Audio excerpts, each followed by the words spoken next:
Hey, how you doing? This is John, and welcome to John's Long Box. I woke up from an extremely long nap after sleeping late and doing nothing today. I woke up, I had nothing planned. I was talking with Aaron Sparrow. For those of you who don't know, Aaron Sparrow has graciously offered to help me create the Crisis on Independent Earth, so he's acting as official editor. So we came up with a new ending, so he wants me to rewrite the ending and bounce it back and forth with him. I don't want to spoil anything. And I said, "Oh yeah, I got nothing to do today. That's what I'm going to do." And then I wake up, and my wife said, "I took the day off. I bought tickets. We're going to go see Spider Man." What are you going to do? What are you going to do? There's worse problems, right? So my wife and I went to go see like a noon showing of Spider Man. It was I was joking that it was trailers the movie because I'm not even joking. It must have been like 45 minutes of trailers. And I guess whatever. And I was done with my popcorn before the movie even started. And then we watched the movies, and I'll talk about that later. Came home. Then we went out for like a like early dinner, late lunch. Came home, passed out on my chair to my wife laughing at me. You go to sleep all night long. Go stream. Go do something productive today.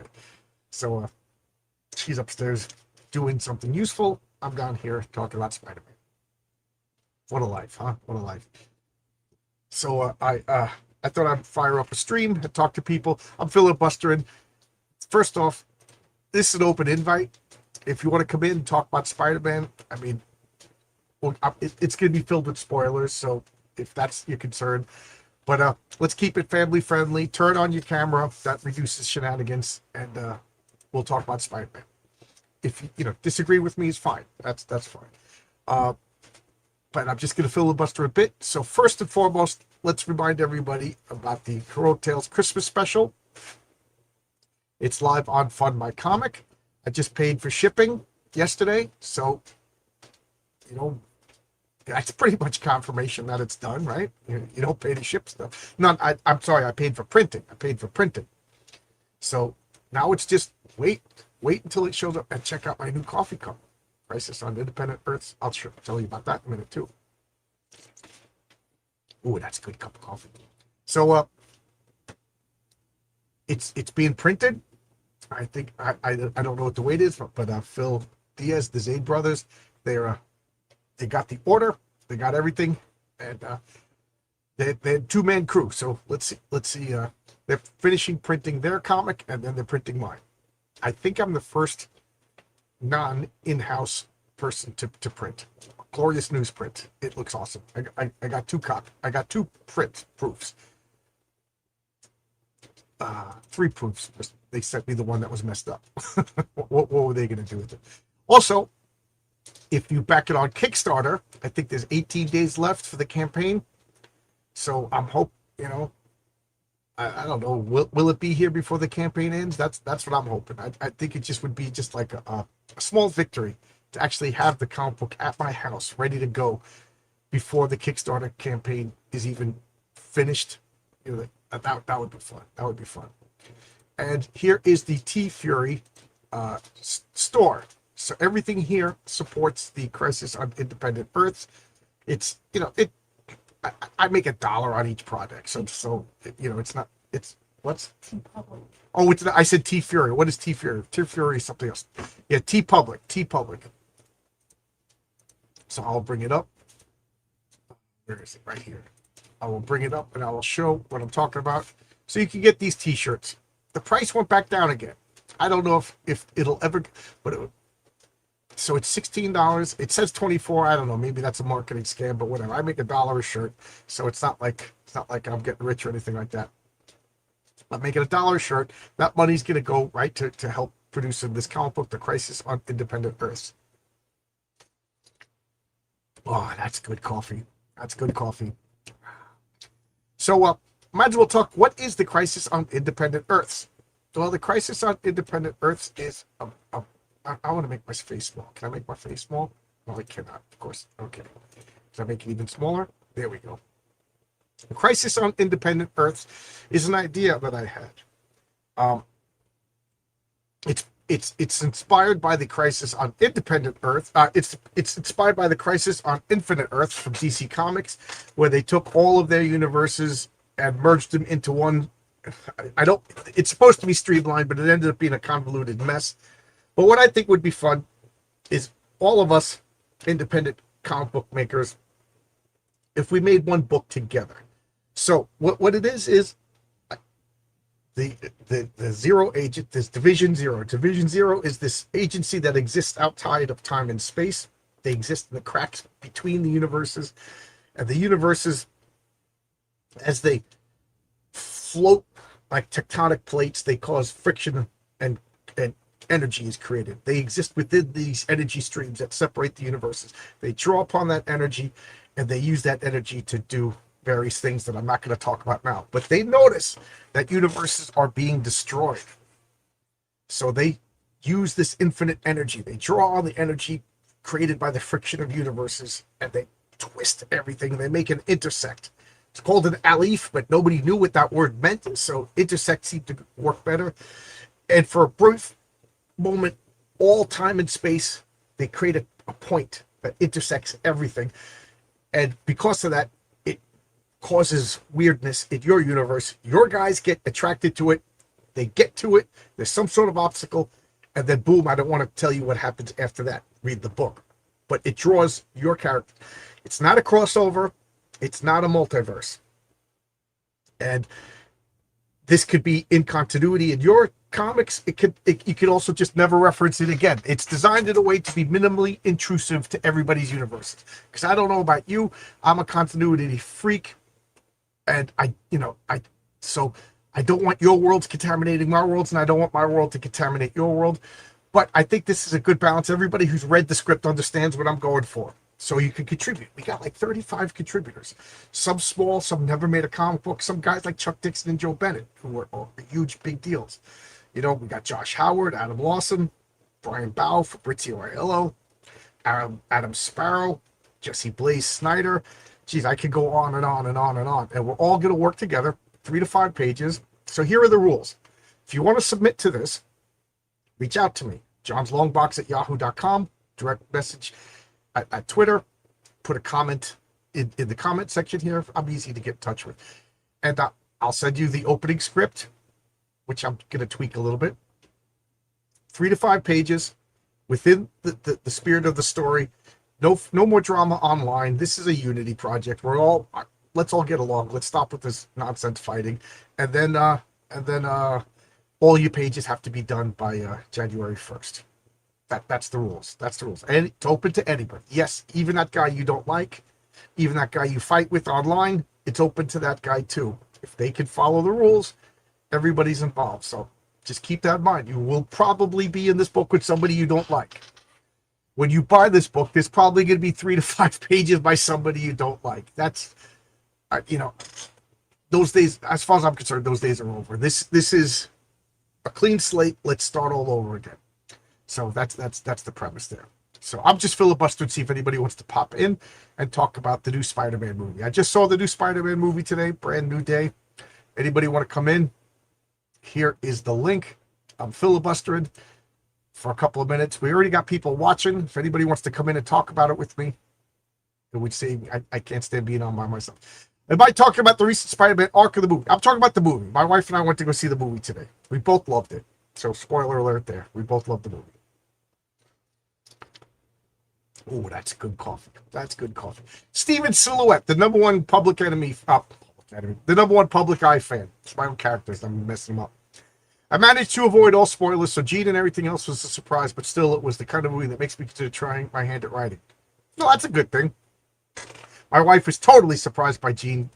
She was, again, spoilers in this stream, guys. There's no other way I could do this without talking spoilers. And I'm probably the last comic book channel to see this movie. So, yeah, my wife was totally surprised by Jean Grey. She goes, who is the bad guy? Do you know? I go, yeah. She goes, don't tell me. And it was fun. And when they revealed the name, she was like, oh, she was shocked. But the reviews rated the 90s with few exceptions. So maybe that's what the fans want, though I'm a Spider-Man too. So I thought, I got nitpicks. I got criticisms. I always do. But I admit my I got one major criticism, and then I got a bunch of nitpicks that you could laugh at me as a grouchy old man.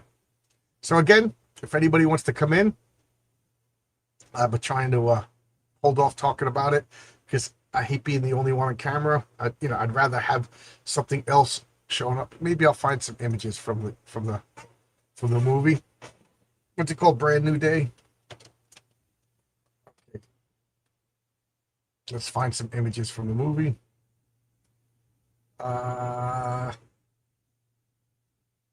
It's all promo stuff. I don't know. Let's. Okay, we'll put this one up. We'll put this image up. Oh, it's not letting me put this image up. Okay. Can I do this one? Okay, we'll put this image up just so I'm not super big. Okay, there we go. There we go. We'll put that image up. All right.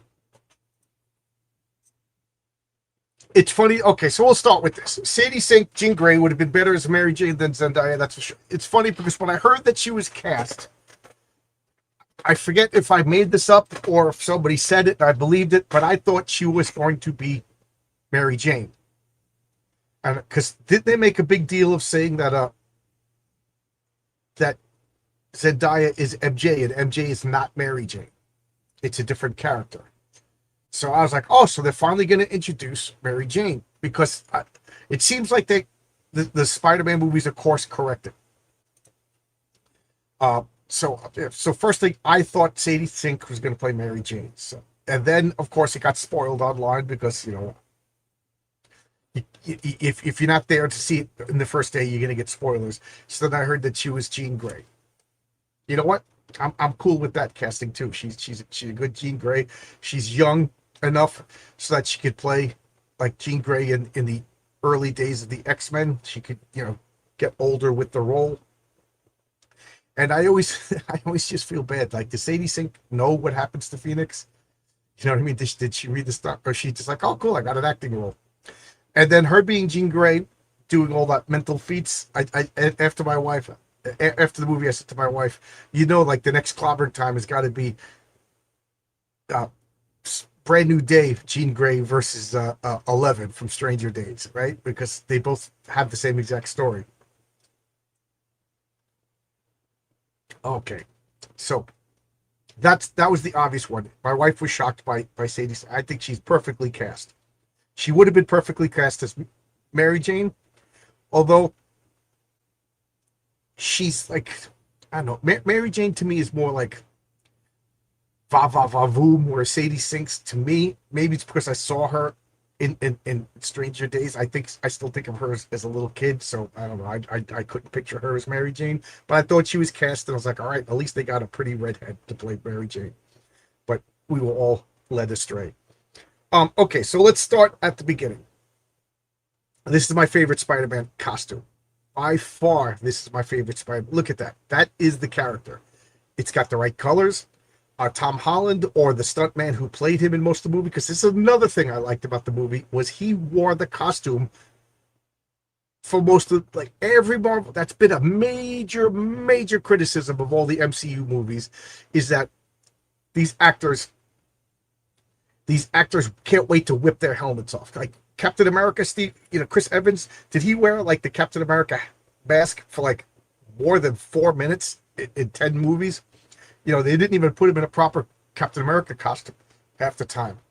And that was because outside of America, nobody cares about Captain America, so they, you know what I mean? I think in China, they called him the Avenger. So they couldn't wait to get him out of which is why I'm all for casting nobodies as these masked superheroes. You know what I mean? But this movie, Tom Holland, to his credit, or the stuntman's credit, wore that costume to the point when he did take off that mask in the last fight, it was odd looking. Spider-Man's costume without the mask is unsettling. That was one of my major criticisms, is when he took off the mask to talk to MJ or whatever, to talk to that was fine. That was fine.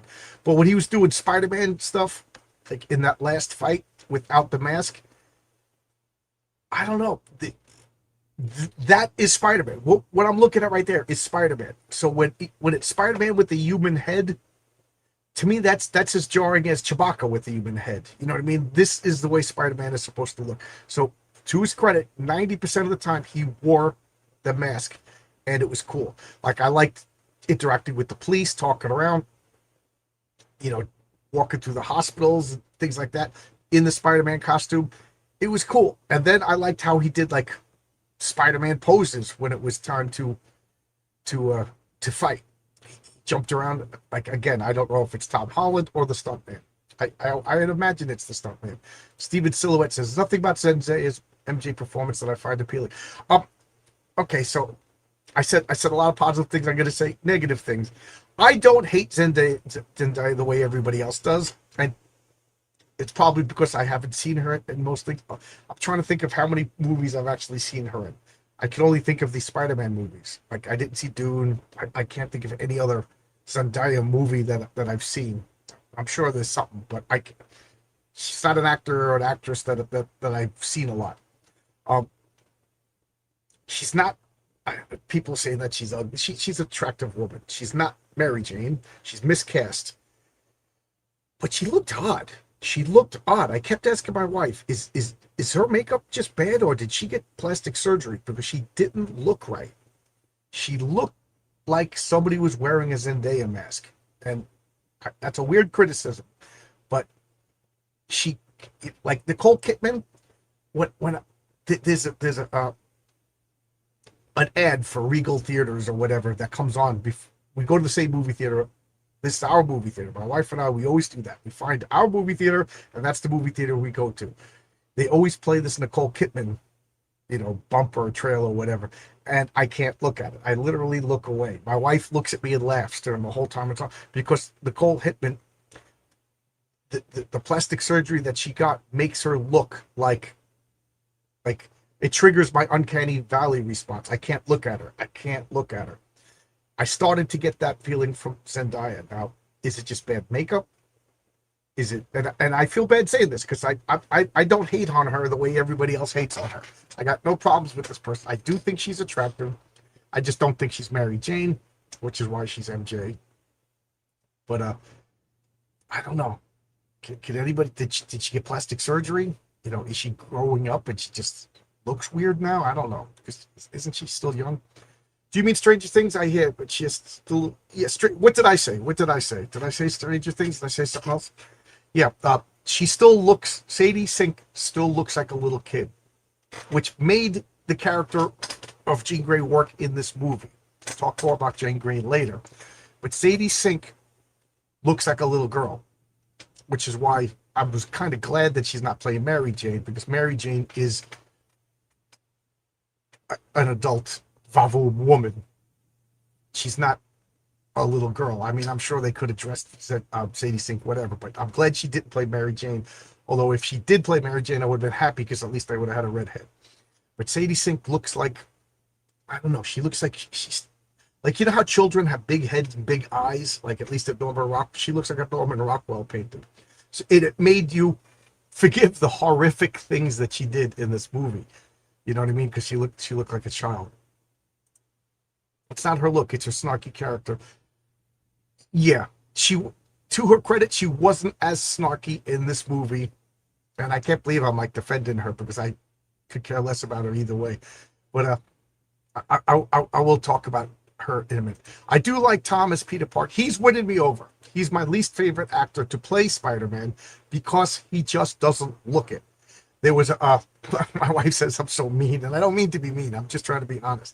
At the beginning, they had Tom Holland say thank you for coming to the movie theater. I do think that either Hollywood, Disney, or the MCU, they're going on a charm offensive. And he came on at the beginning of the movie, said thank you for spending time with us. I love playing this character, and it was really a nice message, put you in a good mood. And all I could think of was, I said to my wife, "Is he attractive to you?" And she just went shh, because she knew. But Tom Holland, you're probably a good guy. You know what I mean? You seem to be doing everything right. I'm sorry, I'm just being honest. from one ugly man to another, you're just not attractive. You know what I mean? And like Peter Parker's not supposed to be attractive, but he doesn't look like Peter Parker. So he still is my least favorite Peter Parker. But he's winning me over. He's winning me over. There's something about him that I'm starting to like, but he just doesn't look like Peter Parker. How he got cast as Peter Parker, I'll never know. Zendaya looked the same to me. Okay, so maybe it's just me. It's me. Yeah, the characters were much less snarky, which was a plus. I will say Ned, I couldn't stand the character of Ned. I thought Ned was more of like a Mary Sue. All of last movie, all of a sudden he knew magic. This movie, I actually liked him. I didn't like him because he's so mean to say. He's a very unattractive human being. And he's just gross. And Ned Leeds, if I remember from the comic books, he was like an action reporter, right? He was an adult action reporter. He wasn't Peter Parker's high school friend. He married Betty Brant, and he got killed like doing adventure reporting in that Spider-Man Wolverine comic.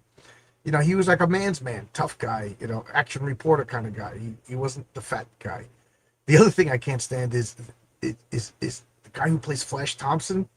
He's supposed to be the good-looking football jock, and they got this nebbish-looking, unpleasant-looking Indian. It's like they purposely filled this movie with everybody in this movie is unpleasant-looking. Ugh, you know. So you know, and I feel mean saying this because they were kids when they came out, and I can't believe I'm saying that. Ned is the CEO of sex, not this fat guy, huh? Is there something that I don't know and I don't understand?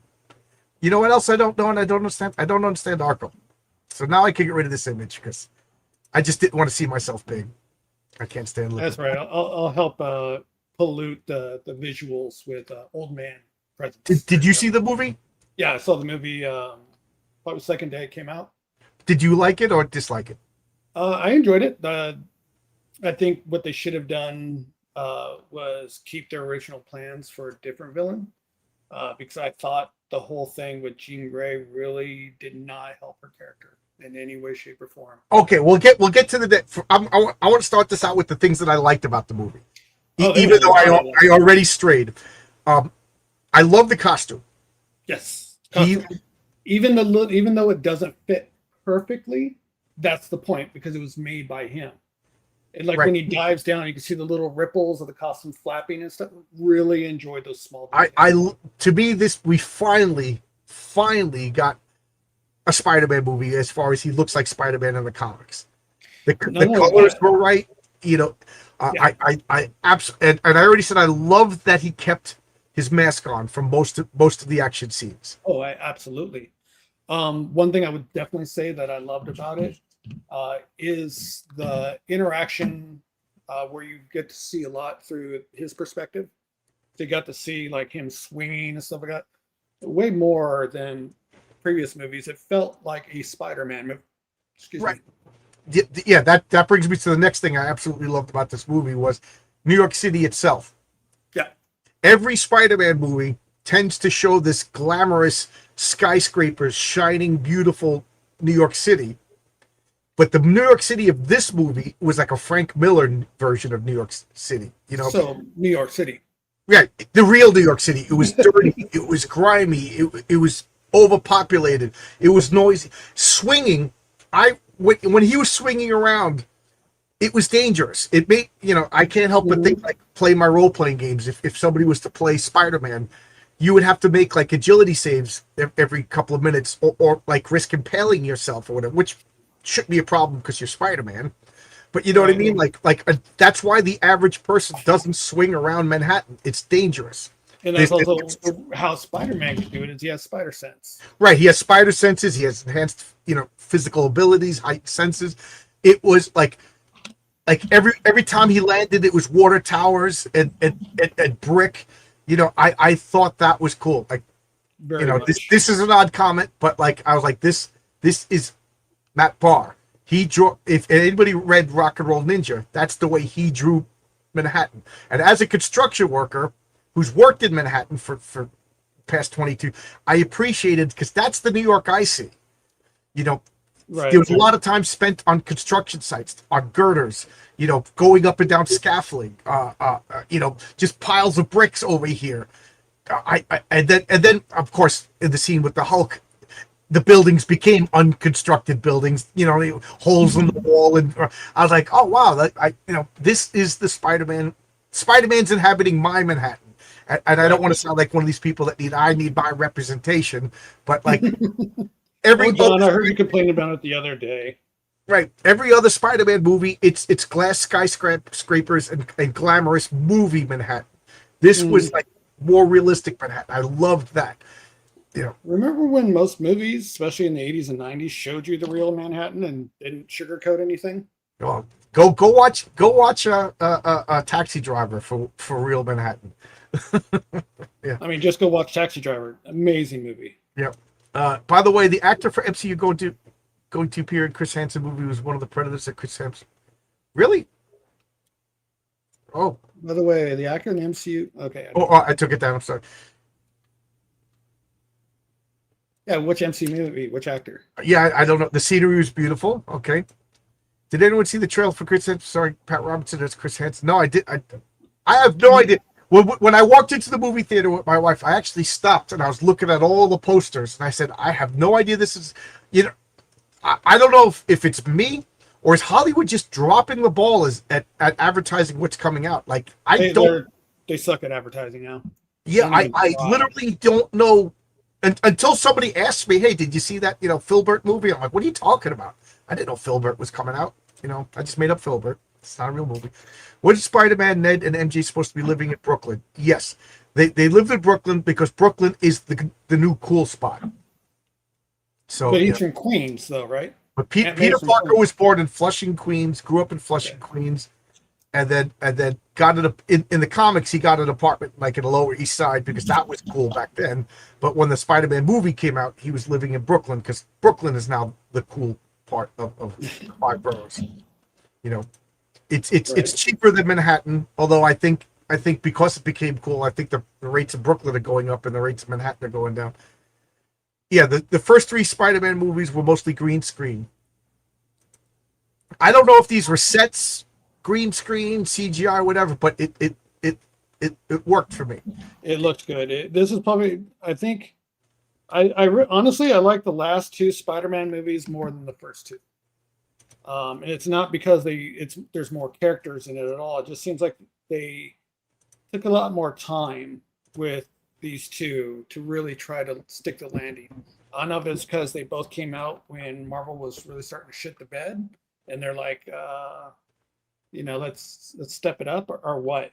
Because I like the fact that they don't have to go through the same hoopla and hoops that the other Marvel movies do, because Marvel doesn't have the full rights to Spider-Man. Another thing I really liked about the movie was the fights were awesome. Yeah, the fights were awesome.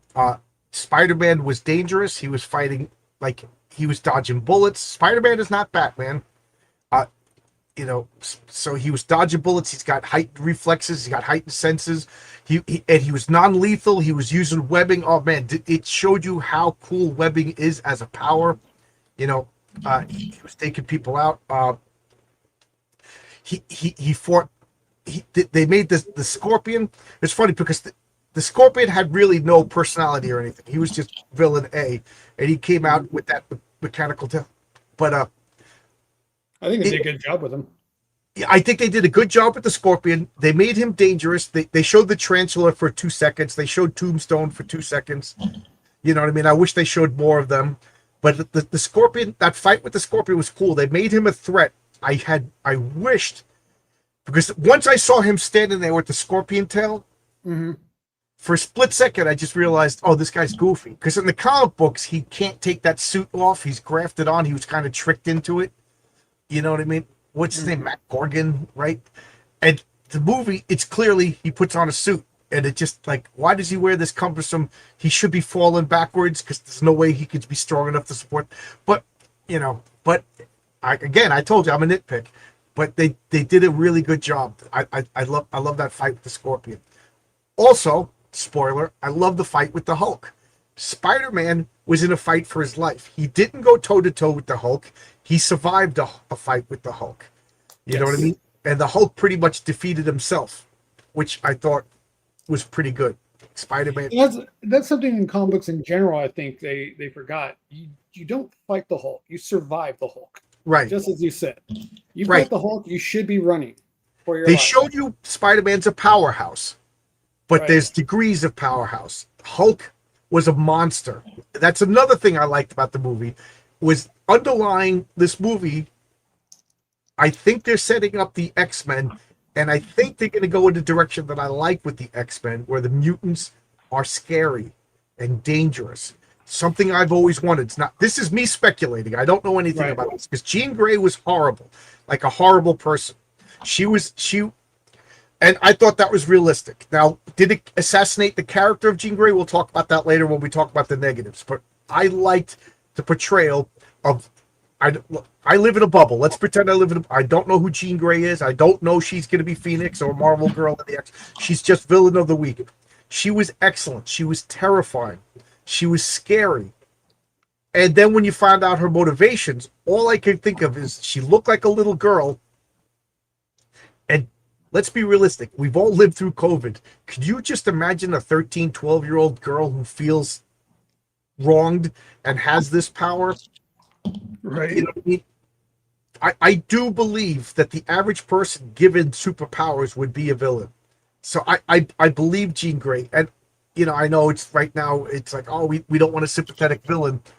I was sympathetic to her. Like, she still did wrong things. She did horrible things. She's a bad person. But other people were bad too. That guy from Damage Control, which... Correct. If she just targeted Damage Control, I would have Right. no problem with it. She would be the Punisher. She would be the But Punisher. She was targeting innocent people in her pool. Correct. That's what irked me. But Right. I will say this, without getting too many negatives, we'll get into those later. If they start the next movie with her in some sort of counseling or some sort of, hey, we know you've done wrong, and she's trying to do better, and then later on, hopefully 10 years down. Well, the line, I think that's what they're going to go. I think Peter Parker was you know, when she went into Peter Parker's mind and saw Aunt May, and then saw Peter literally take a bullet for her, and then she saved him. I think that's going to be her come to Jesus moment. That's what I think. And I do think they're setting up the X-Men to be scary monster. Like, I thought the underlying theme of this movie was monsters. Spider-Man is mutated.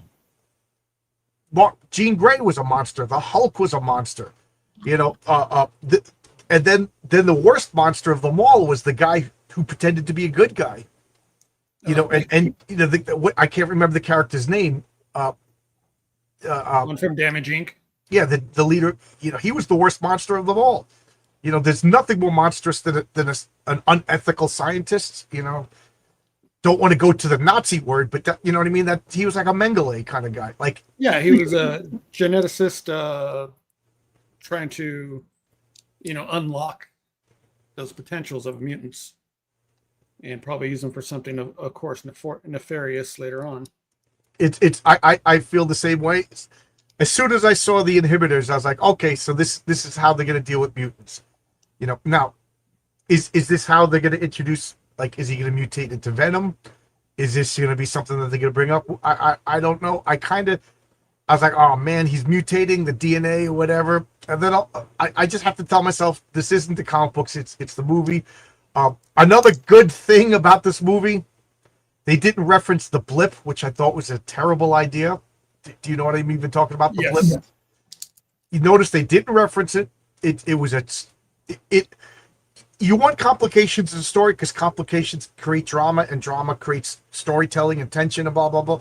But the blip was unnecessary tension, and that didn't it hasn't been referenced since. So it's a complication without ramifications, so therefore it's unnecessary. Tony Stark should have, when he snapped, he should have went back in time. He had the time stone, he had the Infinity Gauntlet, and then snapped it, and everything, you know, got rid of that paradox loop or whatever, and it never happened. He had the power of God. He could have done. because that's kind of what happened. You know, Right. except for 20 minutes in Endgame, we never referenced the 5-year period. But you know, whatever. She was a psychopath until we saw her sister Baxter, and I don't know. I'm starting to think maybe Sarah was the psychopath, and Jean was just following her sister. You know, because when they were in that park doing that stuff, granted they weren't doing anything mean to people, but it was still terrifying. To me, the idea of losing your agency, they might as well have been two demons. And the way her sister Sarah had this smirk on her face while she was using her power, I was of the opinion that she was on a bad path. And Jean was probably on the same path, or just following her older sister that she idolized. I don't know. I don't want to make excuses for Jean Grey because I don't know. I'm just filling in details as I think about it. But it worked because, let's be realistic, any average kid at the age of 12 years old finds they can do that, they're going to become monsters. I maybe I have I low opinions of humanity in general, but like, if that ability, you could create the perfect crime. You know what I mean? Yeah. Oh, absolutely. And I love ultimately, that thing for me. one Thank ring. you. It's the one ring. It's too tempting. You know what I mean? Only Clark Kent or Jesus could resist that power. So, and that's why when Punisher wanted to shoot her, I had no problems with that. I was like, we can't let, you know, look what she can do. I have no problem. Frank Castle is absolutely right in every decision in this movie. And that's another thing. Frank Castle and Peter Parker, Spider-Man, that was great. When I heard that he was going to be in this movie, I was like, oh no. Because they went out of their way to make the Punisher as realistic as possible in the TV show. And I didn't want him in, but it worked. It absolutely worked. And their repartee was perfect. I thought he was really good. And he is absolutely correct. He didn't shoot anybody who didn't deserve shit. Well, except for Spider-Man, but that was a mistake. And that scene in the hospital when he's like, "Are you crying?" and then Peter makes fun of him. Yeah. I love that scene. That's how guys are. That, you know what I mean? Like, you come, Arkham, you come and visit me when I have my inevitable heart attack, and you're like, "John," I'm like, "You fag," you know what I mean? It's just the way it is. Don't you get emotional with me, old man? You know, you're gonna cry. You're gonna make me cry. You make me cry, I'm gonna kick your ass. Right. I thought that was excellent. I started laughing. I thought it was really good. All I could think of is if this was written by women, they both would have been crying and exploring their feelings. Like, at least there was one solid dude in that writer's room who was just like, no, he's gonna bust Frank Castle's chops. I love that scene. Hey, RJ Williams, RJ, come on in. We'll talk about the Crisis. We'll talk about anything you want. I wasn't convinced by her motive or by her faced her. Okay. John knows about my version of Dionysus. Unethical scientists make for great villains. Yes. Oh, really? Are there any unethical scientists in the real world that we can talk about right now? You know what I mean? It's so unrealistic, these unethical scientists. Bill Benson. One shares a name with me. The name sounds familiar. The name sounds. It's funny because if memory serves me correct. Yeah, I know damage control is from the comics. Right, damage control is from the comics. I love the concept of damage control. When Elon Musk buys Marvel Comics and puts me in charge, that's one of the comics I want to write. You know, I want to write a construction firm in a world of superheroes. You don't think I want to write that? Damage control is great. I don't like the way it's evolved in the movies and the comics. I would like to bring it back to like superhero construction workers. That's superhero, like construction workers in a world of superhero. But if I remember correctly, I thought the CEO was a black female. They made him a black male, which again in the wake, I think woke is dying. It's not dead yet. The fact that they had, because I saw the police woman, and I'm sorry, it's instinct, it's reaction at this point. Oh, black woman's in charge. And then they had the black CEO of Damage. I'm like, oh, this, like, everybody but Spider-Man who's in charge. Oh, he's the bad guy. So that, that forced me to like, oh, it's woke, oh, and then it unwoke itself. So that was a welcome change. You know what else is a welcome change? RJ Williams, how you doing? Hey, Hey, fellas. RJ. How's it going? How's it going? So did you Hey. like the movie? I actually haven't seen it. Oh, okay. Well, this is spoilerific if that bothers you at all. No, I'm okay with spoilers. You know, I don't think Marvel movies have stakes anyway. There you go. See, I think another thing I liked about the movie, I'm trying to say all the positive things first, is the jokey jokes were gone. They took the movie, they took everything seriously. It was I would say this was a borderline horror movie. You know, there was an underlying horror movie. Brian Bow and his daughter went to go see it. I think she's 9 or 10. And I asked if she was scared. He says, no, she lives with me. She watches horror movies all the time. She don't get scared. But I thought this was pushing it for a Spider-Man movie as far as I thought it was pretty scary. I thought the Is that theme, because of Jean Grey? yeah, Jean, she's taken to me. Maybe it's my personal thing, but like the things that scare me are like Alzheimer's disease, dementia, anything that you lose your facility. So a villain who takes away your agency, that is the scariest thing in the world. Like demonic possession movies, The Exorcist terrifies me, even though it's kind of dated by now. But the idea of losing your agency is the scariest thing, and that's what Jean Grey did. Oh, I Yeah. love The Exorcist. That is why I like like. you said, yeah, that was the only movie when I was a child that literally scared the Jesus out of me. Yeah, scared the crap out of me. And I That is love why I Charles like Dance. Charles Xavier. He has the potential to be just the worst villain ever. Right, and he is. Sometimes he is. How many? To Don't me, get me Charles started on doesn't exist. Xavier. The character Charles exists. Nothing past. I think Claremont was still writing somewhere around 315, somewhere around there, when he took off to space with Ileandra. Right? When he came back, they made him into a villain. I'm like, dude, he was always try to be that father figure. And then they wrote in the whole him manipulating everybody and stuff. And I was just like, that's not Xavier. That's not the person we knew. And they made him into basically, because if I remember correct, wasn't the wheelchair guy from Doom Patrol ended up being a villain too? Yeah, Yeah, it's that's a trend in comic books. Is the super intelligence makes you evil, which Yeah. they kind of made Reed Richards a creep for a long time too, which to me is unforgivable. Steven Correct. Silhouette has an excellent comment right here that cannot be ignored, and I feel exactly the way he does. She was straight up tormenting Peter by masquerading as MJ before tossing her off the building. That was just spiteful and evil. Granted, they did that to make her scary, and it worked. They made her terrifying, but it debased the character. Yeah, Jean Grey is a villain. Don't get me. She deserves to. At the end of this movie, she's going to jail for life.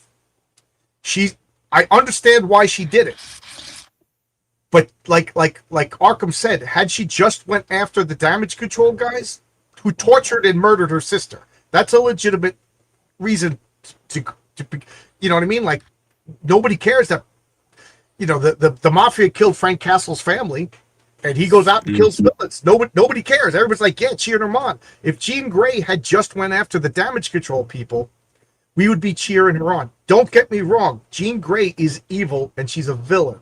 Now, Spider-Man is a good guy, and he's better than everybody else. That's why he saved her. He went to go save her because he thought that they were going to torture and kill her too, or whatever went on in his mind. So I agree with you, Steven Silhouette. They need a severe redemption arc for Jean Grey.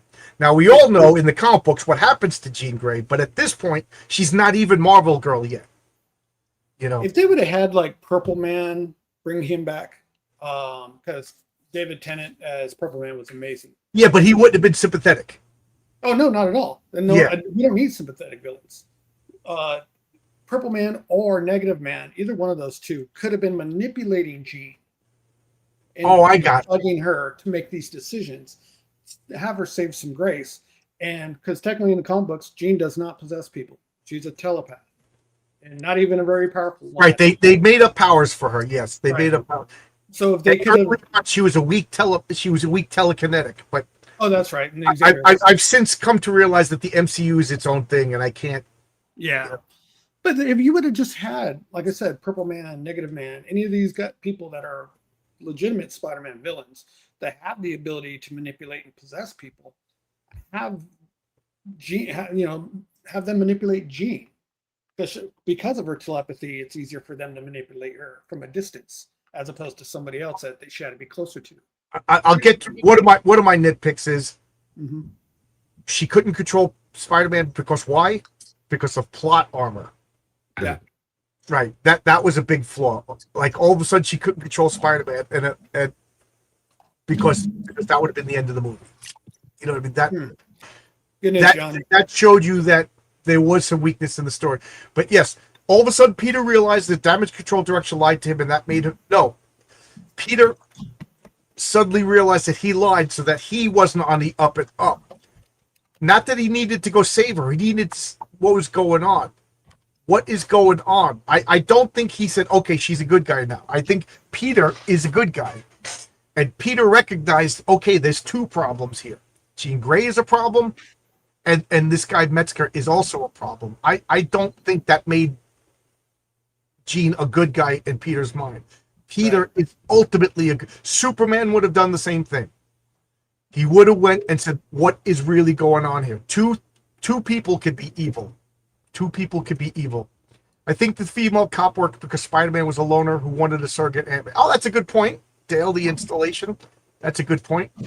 I liked it because they didn't show her fighting everybody. They basically showed her as a woman on a phone who had kids that she actually loved. I didn't see a husband in the picture, but go figure. Maybe he's there. But and I like that the kids were Spider-Man geeks. You know what I mean? But when I first saw her, I'm sorry, 10 years of this woke agenda immediately made, the black woman's in charge. Oh, black man's in charge of the, black guy's a bad guy. So it actually worked in its favor and made me it made the reveal work better. They used DeviantArt to their advantage. Here's one thing that irks me with not that I give two shits about what color somebody is, but the fact that I'm just gonna fill up my coffee cup while you're talking. Okay. Let me see if any of the Marvel fans or RJ yourself can agree with me. If you're going to do a black female cop as a character, why don't they just introduce Knight? Right? Bring her in there from Heroes from Hire. You have Iron Fist already. You have Power Man. You have Jessica Jones. Bring in Knight and just use her. And then you could even have it where these villains destroy her arm, and then Peter takes her to, Stark Enterprises or wherever, and that's where she gets her mechanical arm. Oh, I'm surprised they didn't make a Daughters of the Dragons movie at this point when they were girl boss and everything. That's what I'm saying. You're going to have this black police officer or detective. It should have been what's her name? Knight. Her last name's Knight. I forget her. Misty Knight. You are absolutely 100% correct. If they had showed her as Misty Knight with kids, and then they get killed or something like that, and she loses her arm, and then she comes back in another movie just kicking MFers around, we would have been cheering. Like going after villains, like her teaming up with Punisher and let's go. Right. But she kind of at the end. She gets kicked off the force because she only has one arm. Yep. Oh yeah, there you go. What Elon Musk? What are you doing? Two idiots over here just thought of this. Where are you? Oh, there we go. Oh, you can't see it. There you go. Oh yeah. Oh, so work in progress for our story. So, RJ, did you say anything? I just went to go fill up my coffee cup.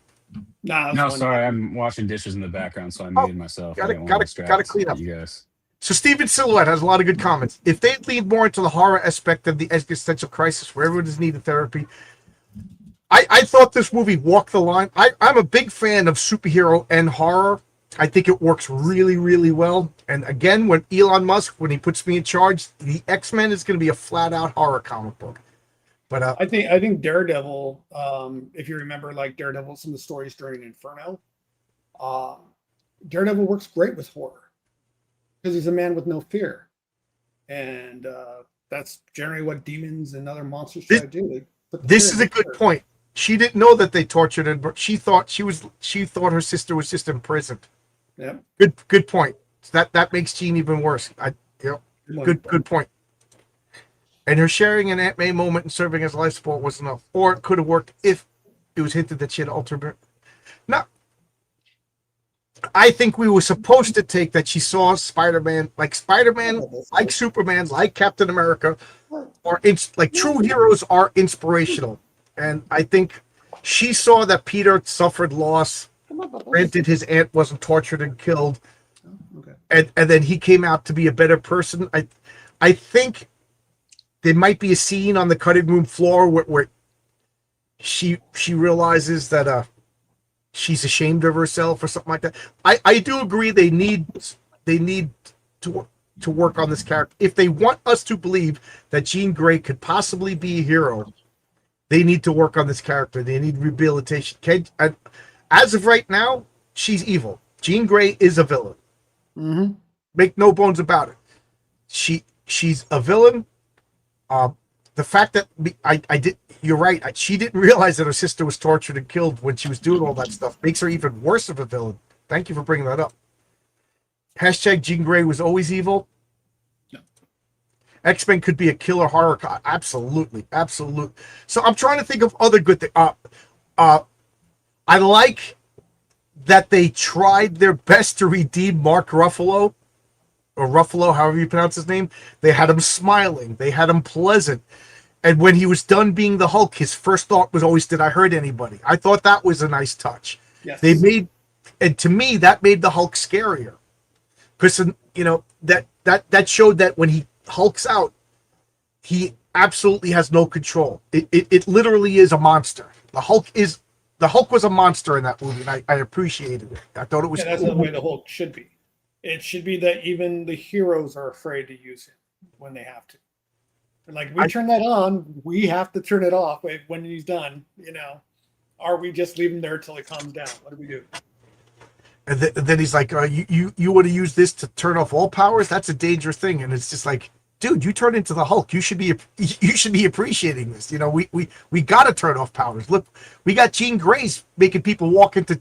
She killed that old man with a beard. I'm an old man with a beard. You know what I mean? Mm-hmm. Just a construction worker going to work. Now he's dead. Jean Grey is evil. She needs to do time. She needs to go to jail. She needs to pay her debt to society. The fact that she saved Spider-Man is a step towards redemption, but it's not redemption. In this movie, she is evil.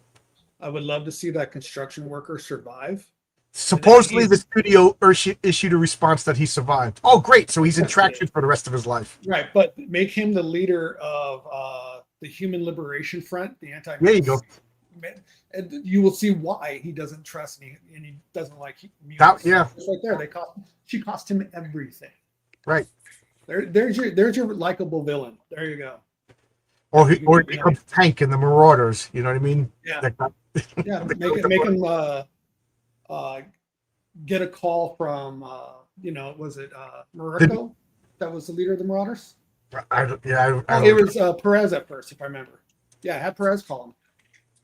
I wish they do the gang war with the death of Gene DeWolf. Hey, Oscar's here. Oscar is the colorist. He will have his own segment in the Crisis on Independent. This guy's multi-talented. He's he's going to be drawing one of my kids' sidekick superhero team. My homage to the Teen Titans. Just a super talented guy. And Gene DeWolf. Professional. Too many plot open to this movie with the reboot coming. So I have a question. Speaking of that reminded me of something else. You said the jokes were gone. Not too many like jokey jokes. Right. How does that compare to like the James Gunn Superman? Because I know we both like that one, and the audience is pretty split on that. I liked the James Gunn Superman because I had such low expectations. Just like the Fantastic Four, the farther I get away from it, the less I like it. So I'm wondering if I'm going to feel the same way about Spider-Man. But to me, I was just happy to see a Superman movie that looked like the comic books. Like that James Gunn Superman movie was any random issue of the Bwahaha Justice League turned into a movie. Yes. The exception of Hawkgirl just killing a non-human guy, Granted, he deserved it, but that's not what superheroes do. So I liked. Now in this movie, I can't even recall any jokes other than Spider-Man saying to Frank Castle, "You crying?" which was totally earned, and it worked. They took the movie seriously. They took the horror elements seriously. If there were jokes in the movie, I can't, because most of the jokes in, say, like Ragnarok or Guardians of the Galaxy, they pulled me out of the movie because I was just like, oh man. There was a couple of things, like Mary Jane or MJ and Peter were talking, and it was getting my feelings, and all of a sudden, like the thing he was working on sparked, and I was like, if this was the last movie, there would have been a joke. You know what I mean? Yes. Because whatever, they wanted to change the emotional, like a couple of jokes about Frank Castle making chili. It worked. You know, he's like, "You're gonna stay at my house. I hope you like chili." And then Peter says to MJ, "You don't want to eat that chili." You know, it was just funny because, you know, we're gonna believe that Frank Castle is a good cook. I don't know. If Frank Castle is a good cook, he probably does make the most awesome chili. You know, if Frank Castle, if you're watching, I'll eat the chili. So you gotta think he was a dad first. So Right. This might He be was that a dad good. first. He was a soldier. You know, and now he's and I loved where he lived. I you know what I mean? The secret base was really good. I like Yeah. the secret Frank base. I thought it would have been really cool if they introduced Chip though. It might have been interesting if Punisher was ruthlessly hunting Jean. He was. He took a shot, and you know what? He wasn't wrong. Jean Grey had how many tens of thousands of people? Were they breathing? I'd like, you know what I mean? They were frozen. Were they breathing? How many? Like Alex Sparrow said, was there anybody in a plane who's frozen in that plane? You know what I mean? What's funny is that's exactly what made Charles in the Logan movie move to Mexico, because it was affecting people in right. the same manner. And what they say, he ended up killing most of the X-Men with that same power. So I'm like, why would you give it to Jean and then do that in a different movie? Makes Right. no sense. Frank Castle taking the shot. RJ, again, here's a big spoiler. Frank snipes and shoots at Jean Grey. It's just that Peter Parker, Spider-Man, was in the room with her. He sensed his spider sense, and his reflexes pulled her out of the way, and he took the hit. Frank did nothing wrong. Jean Grey needed to be murked. She was a Bin Laden level threat to New York. Like, would you be mad if the Punisher took a shot at Bin Laden? No, absolutely not. She had the potential to kill more New Yorkers exponentially than Bin Laden did. So Frank Castle absolutely did nothing wrong. The thing is, That's what he did wrong. What's that? I think he missed. He didn't That's what miss. he did wrong. He didn't miss. Spider-Man intervened. Frank Castle does have good judgment, and that's part of what makes him interesting, because you don't want to believe that he's right, but then he also does have good judgment on who he goes after. So, right. Well, Frank Castle didn't know that damage control was bad. Peter did. If you remember, Peter found this out in Ned's apartment and then left. He didn't. He just he didn't call Punisher and tell him, you know, things changed, the bad guy changed. He went. Punisher was absolutely 100% justified. He should have burned down damage. But he I don't, maybe I'm wrong, Steven, but I don't think even after he took the shot, I don't think he knew anything. Probably he knows everything now. So I bet you he's going after damage control now. You know, but I don't know. Maybe the whole Black Widow Russia Bat scene was weird to me. Seemed like it was just an excuse to insert a scene for sex appeal. Well, if it was the most unsexy sex appeal scene ever done, but it did do the impossible. For the 5 minutes that Florence Pugh was on the screen, it made me not detest her. There's something I just don't like about her. I don't know what it is. Well, her character sucks. But it made me like her. And I've seen that trope so many times where the mafia guy takes the person into a bathhouse or a massage parlor just so the other person has to strip down. You know, so it worked. And I bet you they set up something when she says, "You're not a stranger to me. I've seen your belly button." I bet you that comes up in another movie. You know what's weird? What I thought was funny is how she kept on. Of course, this is gamer knowledge versus player knowledge. You know that forte. How she's like, you want a small fry or small potato? We do big potato. Right. I was like, he's been in space, bitch. You haven't. Right. He's fucking God. Yeah, I thought. You have not. I mean, yeah, but I But don't it's a know. whole secret to everybody since he erased everybody's mind, or Doctor Strange erased everybody. It would have been better if the Punisher went on a warpath to vindicate Jean. No, the Punisher is uncompromising. He in my mind, he doesn't regret shooting at Jean Grey. He regrets hitting Peter. As far as I'm concerned, Punisher will still shoot Jean Grey if he finds her. You know what I mean? Yeah, I'm sure he was right too, because Jean Grey, like she could be really out of control when she's out of control. Right. I mean, we also know what's going to happen. Arkham, your camera's out of focus. Oh, sorry. I was going to say, you know what they missed an opportunity on? You know how like at the beginning they were doing the cover sequencing with Tombstone, Scorpion. Yeah, I thought that was neat. They could have done was it Amazing Spider-Man 182, the first Punisher appearance, where he's up there on the rifle. Yeah, I thought that was a missed opportunity. Total missed opportunity. Yeah, I don't know why my camera's doing this. I think it's because I'm ugly. Turn it off and turn it back on again. That'll reset the autofocus. Okay, IT. I know that because whenever you put something close to the camera, it refocuses. You see, yeah. But bring it out. The way I understand the Punisher, he doesn't want to kill anybody innocent, and literally, he figured out that Spider-Man and him are friends. Like that's what he says. Like, are we friends? So he shot a friend. He didn't mean to, but you can't. He couldn't take into recollection the speed and supernatural powers that Spider-Man has. I also still think that that Punisher would still assassinate Jean Grey if given the chance. She's not redeemed. There's nothing about her is redeemed. We understand why she did it. We understand why she's pissed. But if, like Frank Castle, if she took revenge against the people that wronged her, then she's the Punisher. She took revenge against the world. She's a villain. She's not redeemed. She's evil. But there was two evil people in this movie. Hey, Matt's here. I was just talking about you earlier, Matt. How you doing? You want to come in? You want to come in? Talk to us? We're talking about I saw the new Spider-Man movie. Come on in. The water's fine. So I'm trying to think. There was a lot of things that I like. Things that I didn't like. I didn't like that Peter Parker is now mutated. Like, is this a storyline from the comic books? Like, is this how they're going to introduce Venom? No, I think they were Spider. touching slightly, if I remember correctly, reading some of the earlier drafts and so forth.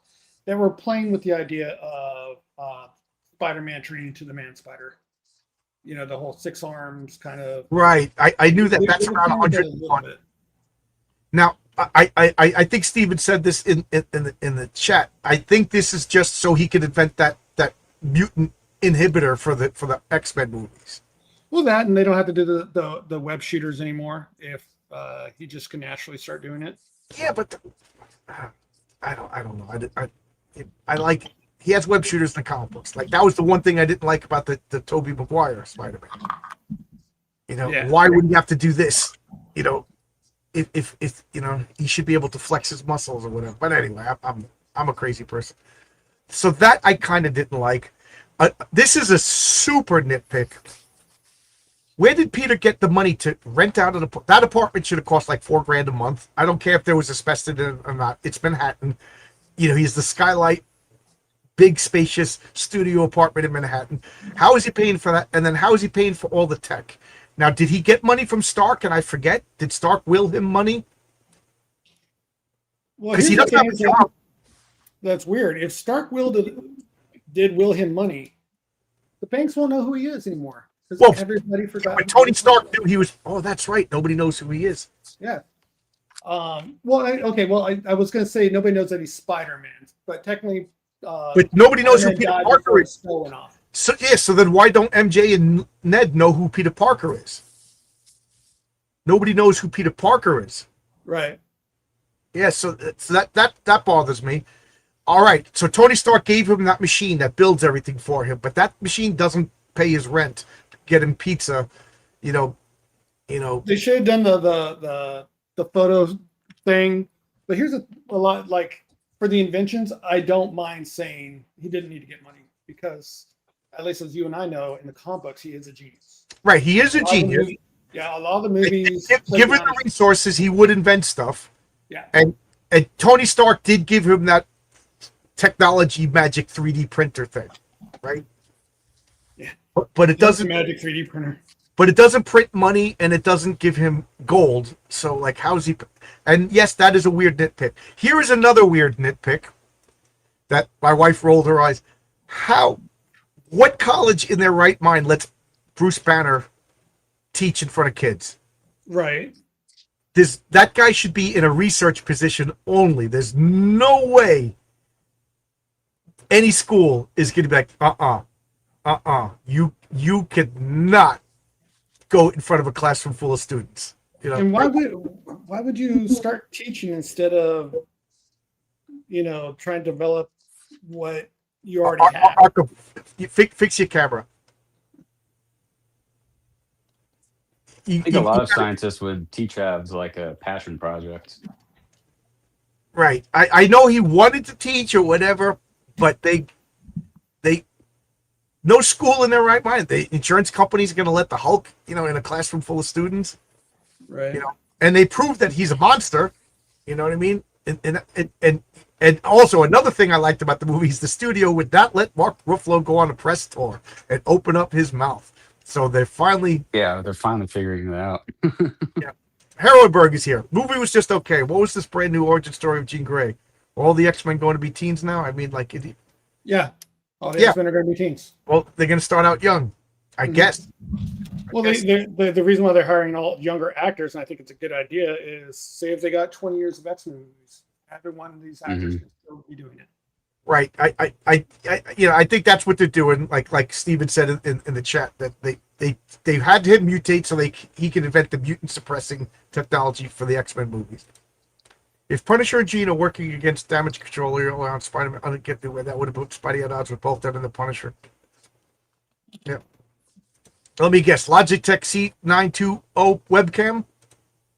Yep. So I'm trying to think other those my nitpicks are really minor, and I'm a nitpicky guy. Like, it bothered me that Jean Grey had different powers in the comic books, but whatever. It bothered me that Jean Grey is evil. She's evil. Okay, so I would say Jean Grey being evil is literally the thing that bothers me most about the movie. I could accept every flaw in that film, but that one just kind of gets my craw. like in the comics, her sister wasn't a mutant. Her sister was she just got married and had a regular family. It's like she was the only mutant. But the things that I dislike the film are minor. The things that I liked about the movie, the action scenes, the fight scenes were awesome. I know some people are like, how does Spider-Man survive a fight with the Hulk? That's it. He didn't beat the Hulk. He survived a fight with the Hulk. And plus, people underestimate actually how strong and physically powerful Spider-Man. He's no Hulk level, but people really underestimate his Spider-Man's physical capabilities. Yep. Well, I mean, Steve, this is a whole nother. He has a whole nother scenario, and I do agree that your scenario would have made it. It wouldn't have damaged Jean Grey. She's damaged goods. Like, as far as I'm concerned, Wanda and Jean Grey are damaged goods. Like, Oh, yeah. they're villains. There's no, I don't care. I don't care what you say, what you do, how they say I'm sorry, or even, if Osama bin Laden jumped on a grenade and saved a bunch of people in a park someplace, he still killed how many thousand New Yorkers, and must pay. You know what I mean? Yep. There should be a follow up where Wolverine or the Punisher tells them they're damaged goods. That'd be a good line. I can see it. Yep. How durable is Spider-Man supposed to be? He could take a Hulk punch to the face. Yeah. Yeah. Yeah. It's- Remember, Hulk starts off weak and gets stronger as he goes along. If that fight had gone, or if Hulk was rampaging for an hour, Spider-Man would have been jelly. But he just transformed, so therefore Hulk was at the weakest. Hulk gets stronger and stronger and stronger the rage. So, and it was implied that Banner was fighting it, and was he really angry, or was he just being manipulated by Jean Grey? So, you know what I mean? Once her influence wore off, maybe his hormones went down, you know what I mean? Or was he fighting Jean Grey in his mind? There's always extenuating circumstances. Plus, plot armor. Spider-Man can't get killed by the Hulk in the Spider-Man movie. They kind of redeemed the Hulk a little bit. Well, another thing I didn't like I laughed and I wanted a legit answer and they blew it off, was when the student said, why didn't Thanos just create double the resources instead of killing half the living beings in the world? He goes, you want to answer that? The guy goes, Hulk smash, and then the bell rings and everybody leaves. No, I wanted an answer to that. I wanted the movie to explain how Thanos was a stupid villain. Because Thanos was a moron. So he kills half the population of the universe. Look at any population, rabbits, whatever. How long, if you kill off, look at Europe during the 1300s, during the plague, when 2/3 of the population of Europe was killed by the plague. How long before the population surpassed it? You know what I mean? That was when Thanos said specifically, you would think that he would see a grateful universe. And I understand where he's coming from, because if you decimate the population, and specifically they know because of the ability to pretty much consume everything, strip everything bare. If he was double all the food sources and all the minerals, that would just cause us to repopulate even faster. Right. So by him wiping that off and then having a reminder, and then of course now he's immortal, he can just go around and making sure nobody, everything's balanced. I can see why he did exactly what he did and not just duplicate all the resources. No, I that would have been stupid also, because that would have just been delaying the problem. Yep. If he really, okay. Sorry, yeah, I just gotta say, yeah, I think Thanos' whole thing is built on false assumptions. Like, he'd be the kind of scientist who would work for the World Economic Forum. I think Thanos was a moron. Right. If Thanos was intelligent, he would have made it so that all living beings breed at like 1/10 the rate. You know what I mean? Or he just has people invent better things. Or Like, they would have made him. It's a kind of a communist assumption. There's limited pies. Right. That what they should have done is just made him a serial killer like he was in the comic books. His name is Death. Thanos literally is Greek for death. He is a super.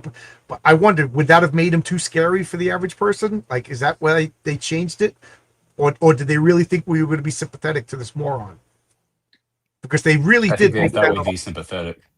Because there were scenes in there like, "Oh, the world is healing," in the end game. I think they expected us to be sympathetic. Oh, Stevens has a comment over here. There's a really good theory that Thanos' plan was a ruse to prevent another multiverse war that ties Kang and Loki series that might surface. Okay, all right. Maybe they fix it. That's like the theory that Palpatine was just preparing the galaxy for the Uzang Vong. Which they never even talked about. Yeah. I thought it would have been a good bridge for Thanos eliminating half the population, because he already knew about maybe Annihilus. Because if there's way more population, that causes Annihilus to look your direction because of his locust swarm. It's like, wherever there's the most food, that's where I'm going to invade. And that could have been his whole idea, preventing the Annihilation wave from coming to this universe. They could have done a lot of it with that. Well, Matt, if you're still watching, I read your script. It's excellent. I think that would have made more sense than what they actually did. I wish they did that. Maybe they could still redeem it. They should have made Thanos just as obsessed with killing. He's just obsessed with irredeemable, scary serial killer. That's what He's an Thanos unethical is. scientist, and they're the worst. Yeah. Talk more about that, but I got to run. But Okay, next good, time. good. Pop it in. All right. Thanks for having me. It's no problem. I'd like a really good video that explores your theory to expose later whether true or not. Okay, good. Thank you. I don't know. Are you looking forward to Doomsday? A little bit more, maybe morbid curiosity. I don't know. I want to see what they're going to do with it. As long as Tony Stark is Doctor Doom, I'm not interested. But I read someplace that it's all a ruse. That It really is. that it really isn't him. That is all a trick. Yeah, apparently because if he coming with that face, he can garner their trust a lot easier. But it's actually that's not his real look. He's just borrowing it from Tony, from what I hear. I think Jonathan Majors was unfairly booted. You know, like he wasn't found guilty of any crimes. You know, I think the timing was suspect. The guy just signs $150 million deal, and all of a sudden, he's accused by some girlfriend, and then, you know what I mean? Was she just wanted money? I don't know. That happened to one of my favorite fighters about 15 years ago. His name was Anthony Rumble Johnson. His wife accused him of beating her.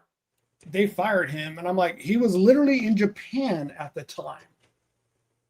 You're firing him over an accusation that you know is completely false, but to save face, you fired him anyways until it was investigated. I'm like, because he's under contract with your company, you had to give him permission to go fight in Japan, so you knew where he was. So how could he beat her? The Pacific Ocean away. I don't know. He got terminated. My litmus test of any of these is: did you go right to the police, or did you wait until somebody signed a contract or run for president or won an Oscar or something like that? If you went to the police back when it actually happened, then I'll tend to give you the benefit of the doubt.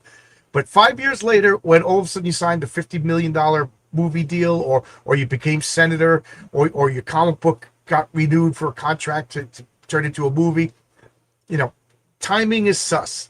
Now you're beating me. Now that you're worth, I didn't have a problem with you beating me when you were working at the drugstore, but now that you got $150 million in the bank, so, and I wasn't happy that they race swapped Kang. You know what I mean? So I was kind of pissed that they put that guy, but now he's in the movie, and I'm a continuity freak. We got to stick with that guy, and he's not a bad actor. I thought he was pretty. I thought he was pretty scary. I didn't watch the second season of Loki because I was not interested in the Sylvia show guest starring Loki, so I didn't watch the second season. Well, yeah, that whole era of Marvel, both TV and film, I didn't watch. It was just trash. I've even tried to watch some of them and just turned it off halfway through, or maybe even 10, 15 minutes in. It took me 5 tries to get through Supergirl. It was just so boring. It held no interest for me.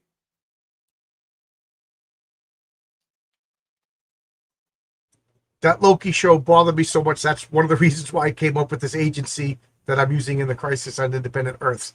I'm like, this is the way it should work.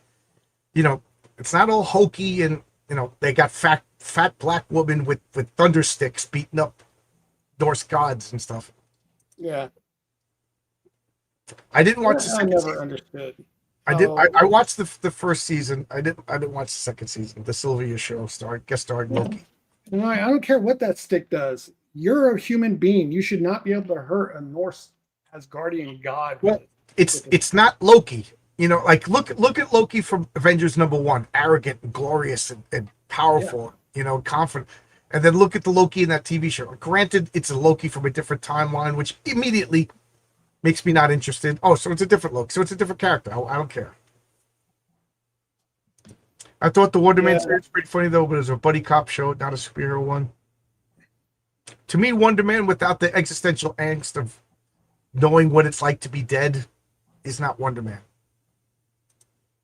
If you notice, the TV has the same design since the Fantastic Four, suggesting that Reed Richards is the architect of the TV. Yeah, I did notice that. I that's my favorite part of the Fantastic Four movie is the look. The look of the Fantastic Four movie, the sets. I love that retro future look, and it works so perfect. It bothers me that they set it in another dimension. They had it easy out. Fantastic Four got their powers in 1962. Galactus was coming. They go off into space to fight Galactus, but they're at light speeds, so now they come back. And now it's our time. Everybody just assumes they went off to fight Galactus. They saw lights in the sky. They assume everybody's dead. They're heroes. The Fantastic Four is the greatest. They save the world. Earth moves on, forgets about them.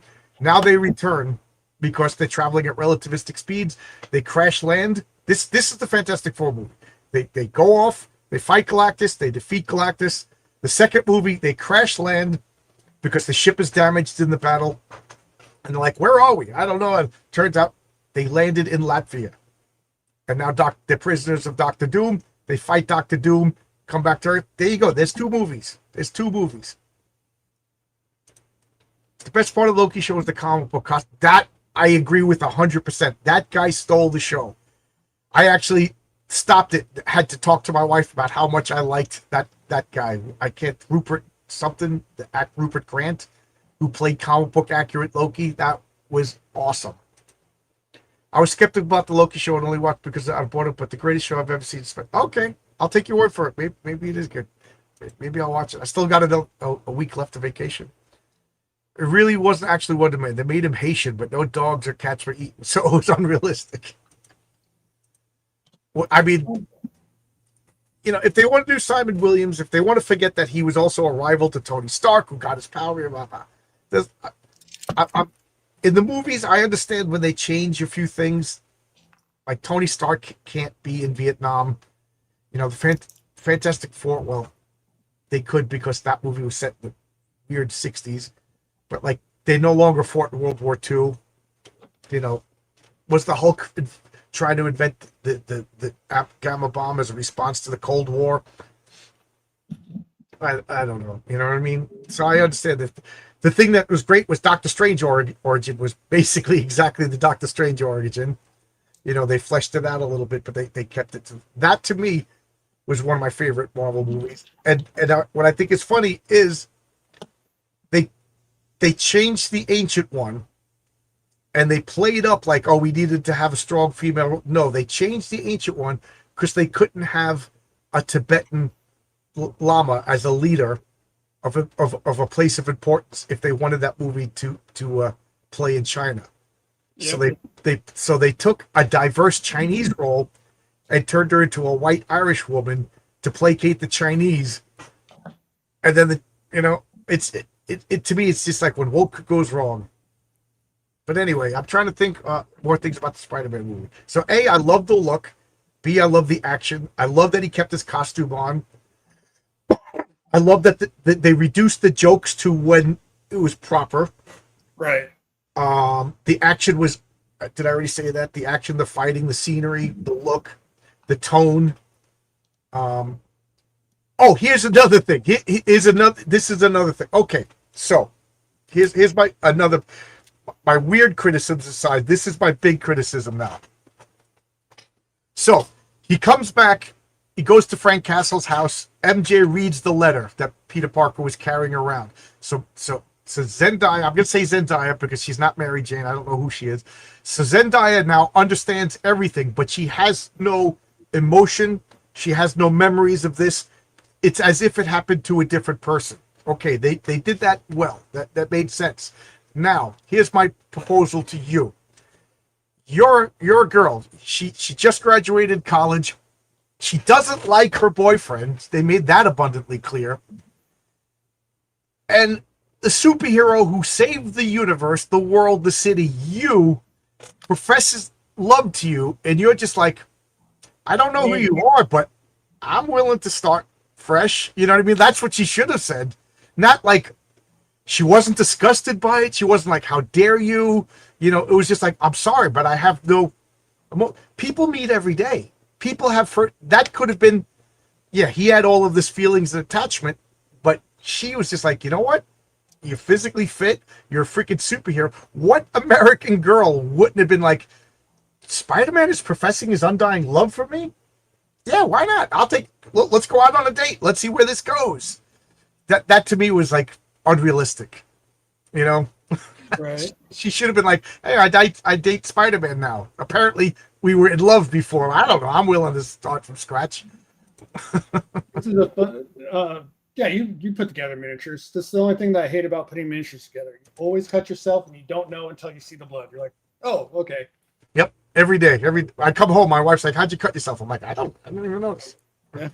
I could buy that she was overwhelmed. Yes, she was overwhelmed. I'll buy that, but like, she was just like, "Take me home," and like that whole time when they were swinging back after she's like, "I don't have my phone."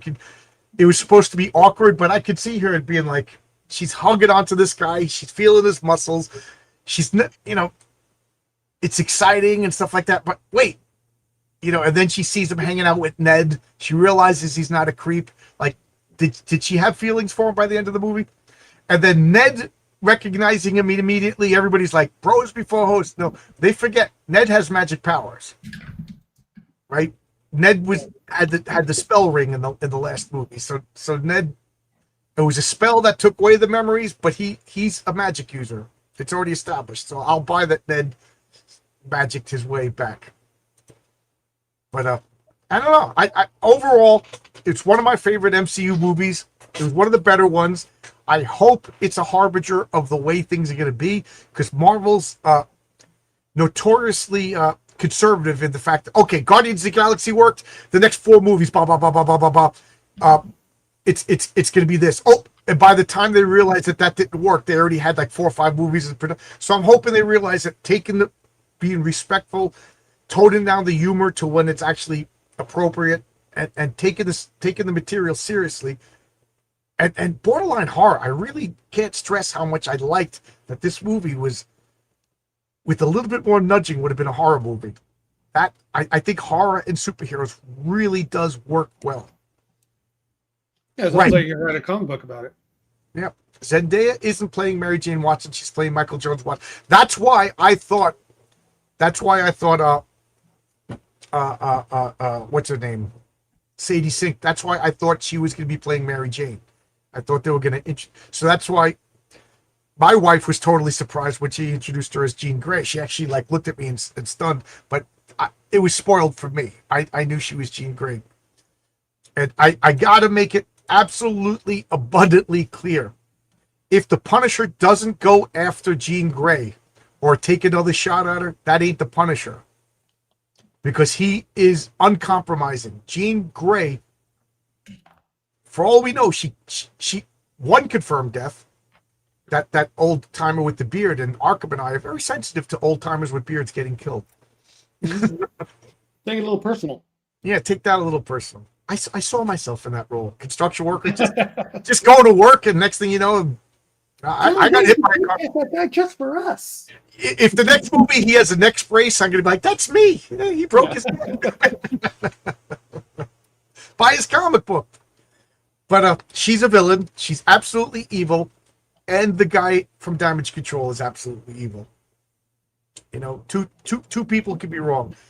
If she's going to go on a redemption arc, she needs to earn it. And Frank, down with Beardos.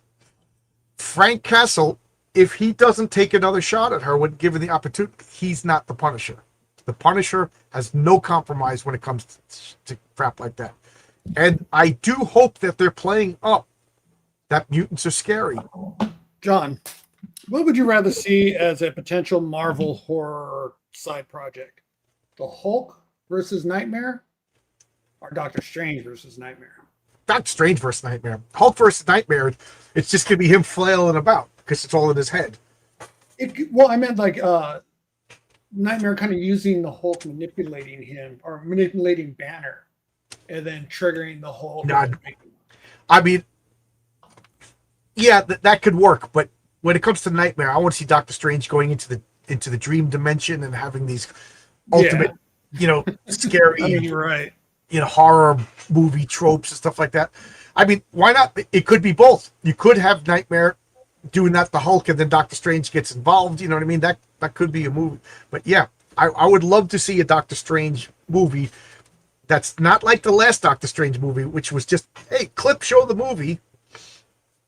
America Chavez just runs around and offers nothing, and Chub Newgroth is just reduced to comedy. I love Chub Newgroth. It's just a strange Lovecraftian horror that's just now, like might as well be just like soap on a rope. But I want to see a Doctor Strange movie where his ex-girlfriend doesn't come up and make him look silly. He's not pining away for the girl who married somebody else. They already introduced Cleo. So just go forward. Doctor Strange fighting Nightmare. Make it a full-on horror movie. Because the last Doctor Strange movie, I was promised a horror movie, and I was delivered a bowl of shit with sprinkles on it. Yeah, even though I knew Sam Raimi was doing it, I didn't bother watching it. It was just in that era of bad decision making in general on almost everything they did, so I wouldn't even give it the time of the day. And the CGI in that movie was terrible. Yeah, terrible. I saw the unraveling of Reed Richards, and I was just like, nope, I'm out. And then what's it face? The CGI in this movie, there was a couple of scenes. Like there was a scene of the subway, an elevated subway, which is funny because it's just a train. It's not a subway because it's above the ground. And you see Peter Parker traveling or Spider-Man traveling, and he jumps off. That was obviously a cartoon. It was obviously CGI. That was like the only time I noticed the CGI. So if there was, I assume there was probably plenty of CGI in this movie. I bought it. You know what I mean? Whereas Mountains of Madness or whatever the hell that movie was, Multiverse of Madness, every time there was CGI, it was just like, oh, this is really bad. This is really bad CGI. It's funny because people have been so dependent on computers aiding them in their drafting. They've almost forgotten it's not AI, but actual graphic designers in CG has gotten worse. It actually has gotten worse. Yeah, because the outsourcing, and then the people that are outsourcing are outsourcing. It's like a race to the bottom. Steven Silhouette brings up another great point. Punisher would never forgive Jean Grey for invading his mind and making him do those horrible things. You're absolutely 100%. He doesn't remember it. That's how they're going to get out of it. I'm telling you right now, they're going to be like, she controlled me? You know what I mean? But if he knew about it, he would not stop hunting her. Man-Thing would be a great horror series. Absolutely. Hey, Phoenix Press, how you doing, Nick? We're talking about Didn't they do a Marvel TV show with Man-Thing not too long ago? Yeah, I didn't see it. There's a lot of Marvel stuff that I just stopped watching because I hated Endgame so much that I missed out on a lot of stuff. But Steven's got me interested to watch the second season of Loki. Yep. Charlize Theron, she's about this close to the wall. She's about this close to the wall. You got to film her now. 100%. What's 100%? What did I say? And Werewolf by Night was really good. Was Moon Knight any good? No. Arkham, I'm sure you understand. Wow, we got a bunch of people watching. First off, thank you. Second off, Heroic Tales is still available. I just paid for printing, so back it now, back it off, and tell your friends to back it. But does anybody have characters that are just like these are my characters? Now, I don't like other people liking them. Like Moon Knight was my character. My friend Jimmy and I, we collected Moon Knight. We talked about Moon Knight. We loved Moon Knight. And when other people bought me Moon Knight, we're like, nah, that's not your character. That's my character. So I just didn't want to see the movie because other people like Moon Knight. I have two characters, but they're in the same series. And they premiered together. I absolutely love Longshot and Spiral. I love those characters. Yeah. Especially when they were in the X-Men for a little while. They were great in there. They didn't derail the X-Men in any way, even though they should never have been in an X-Men comic. Because they're not mutants, neither one of them. I was just like, okay, why are they with the X-Men? But I enjoyed their whole tenure. I forgot that there was a Hawkeye show. I didn't watch it. Yeah, obviously I knew Nightwing was your character. Yeah, I knew that. I hope you watch it. The Loki series too. Would love to discuss the theme of fate versus free will. Okay, see now that piques my interest. That's a topic I'm very, very interested in. I guess I should watch Werewolf by Night. I enjoyed it. What the Spider-Man movie? Spider-Man movie, Hawkeye. I need some clarification. What geeks do? Hello, how you doing? I hated what they did with Green Jay. That's a whole. That's a whole thing. Now,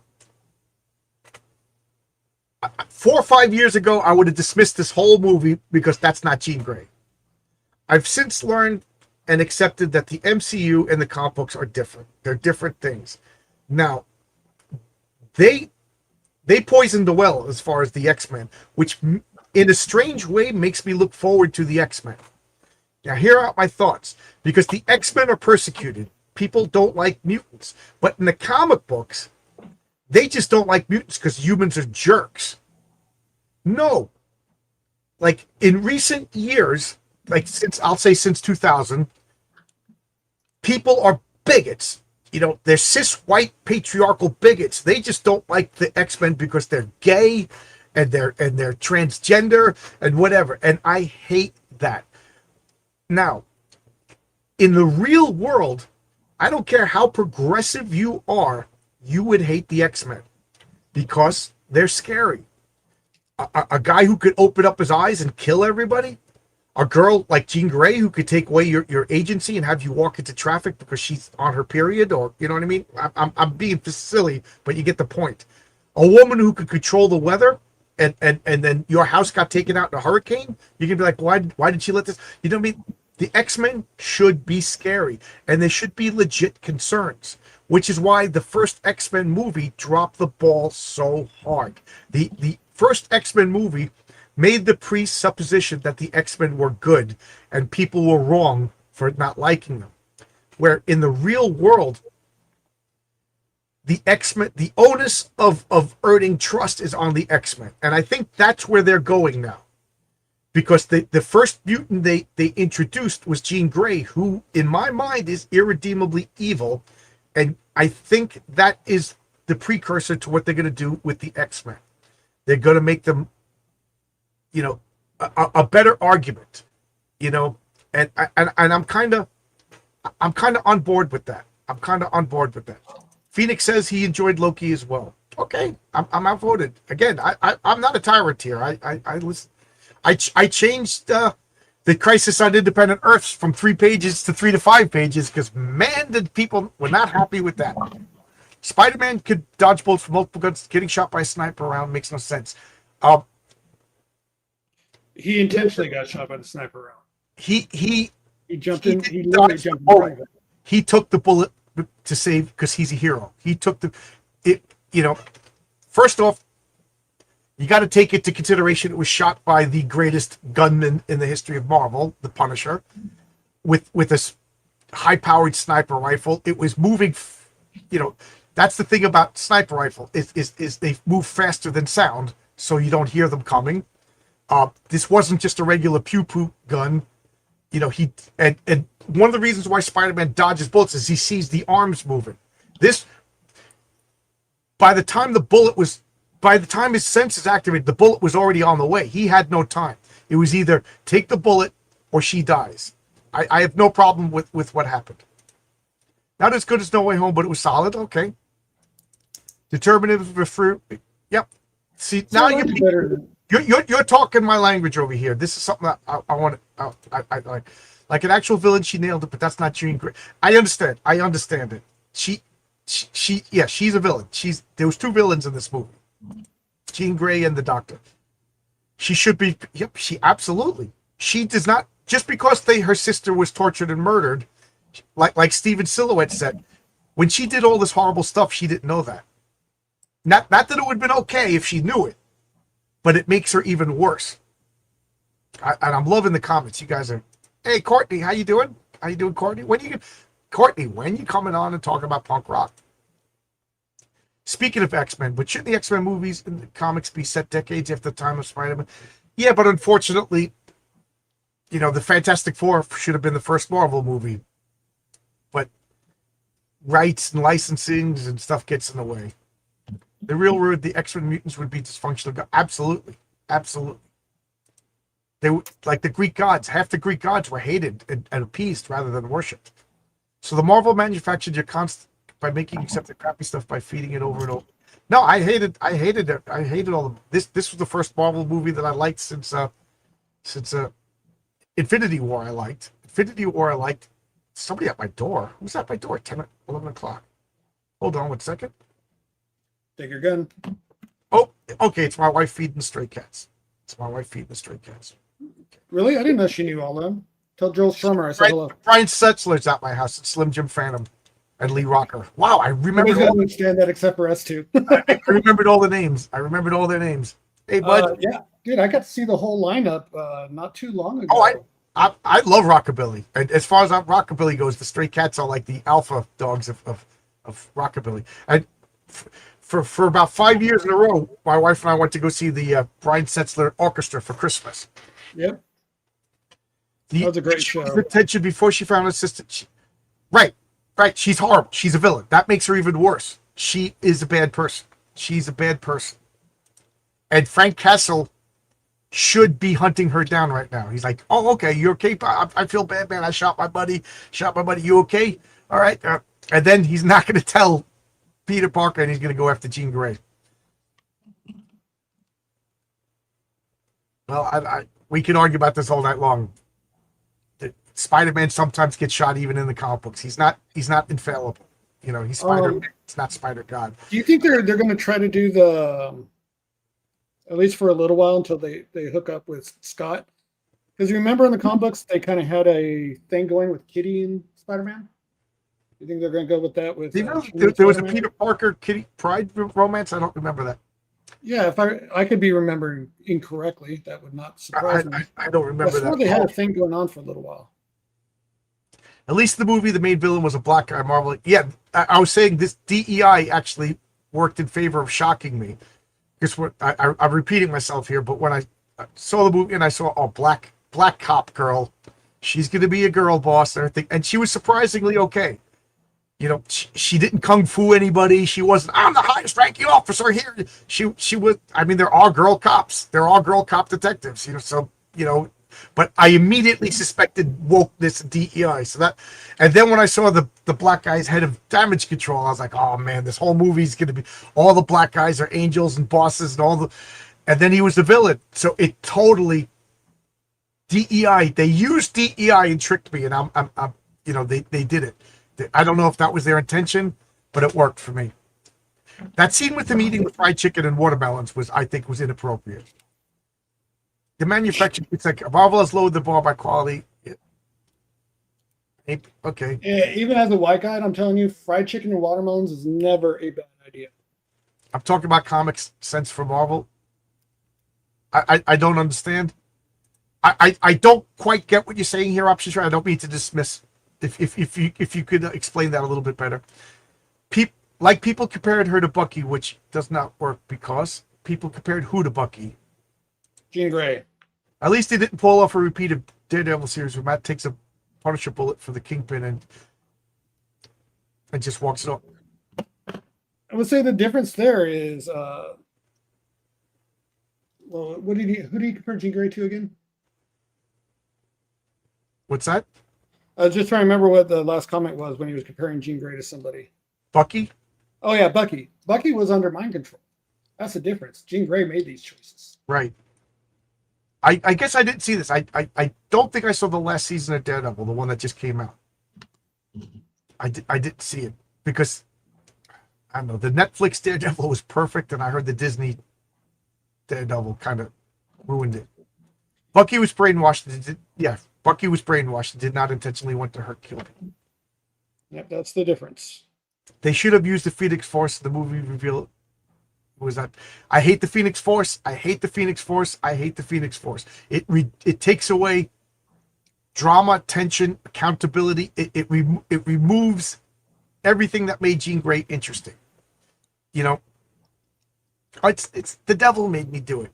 You know, you like Master Chubb's coffin, Necromancer, Reverend Horton Heat, Big Sandy. I like Reverend Horton. I got a funny Reverend Horton Heat, but the rest of the guys I don't know. Big Sandy I know. Oh, I actually know Kim from Necromantics, and I know Elvis from Coffee Cats. No, Elvis is from Three Bad Jacks. Sorry. I don't know Master Chubb's Coffin Cats.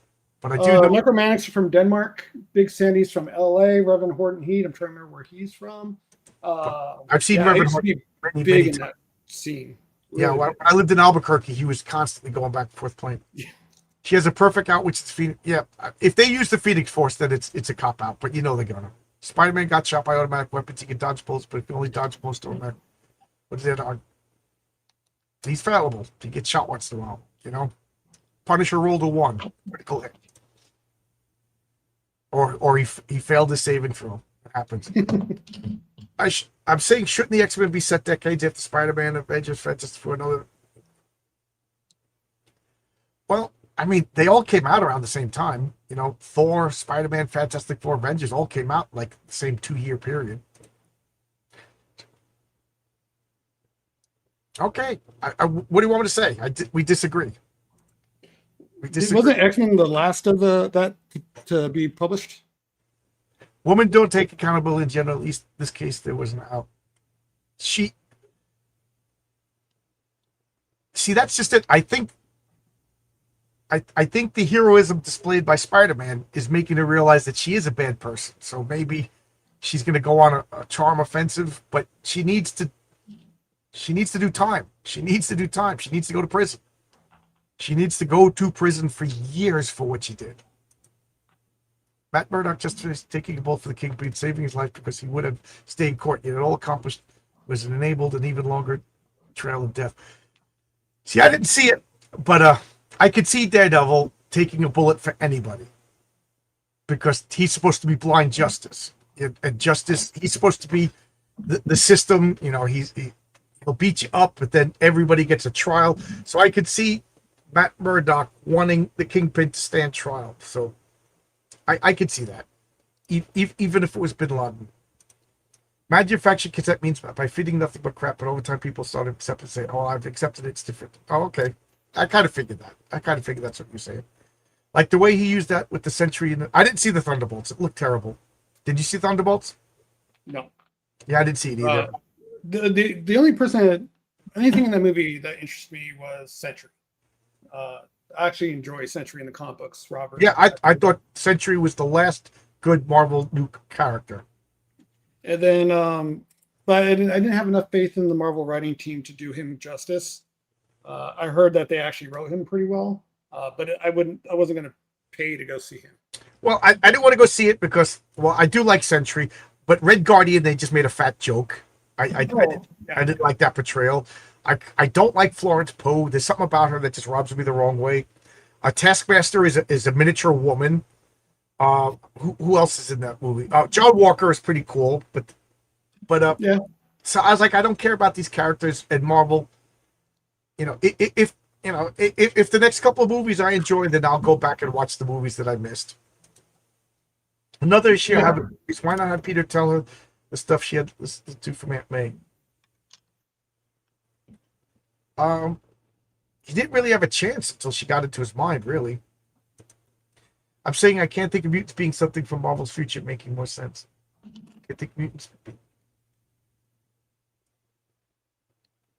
I mean, right? They got to introduce them at some point. I don't know what to say about that. Like, were they always in the past? We just didn't know about them.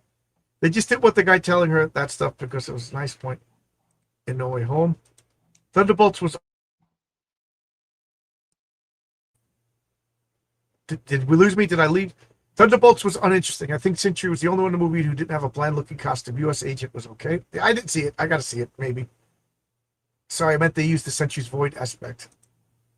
Belittling someone liking movie as manufactured comes off arrogant, dude. I really didn't care for the Spider-Man movie, but I'm cool that others liked it. I love the Loki season 2. Overall, not the best Spider-Man movie, but I thought it was the best Spider-Man movie out of the MCU. Because to me, it was finally a Spider-Man movie.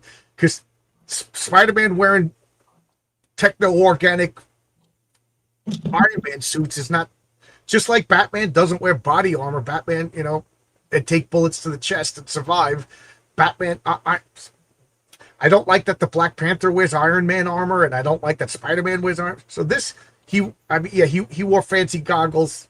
All right, I'll buy that. But I like that he just wore a costume. And the costume looked like it was bright. It was the right colors. It looked pretty good.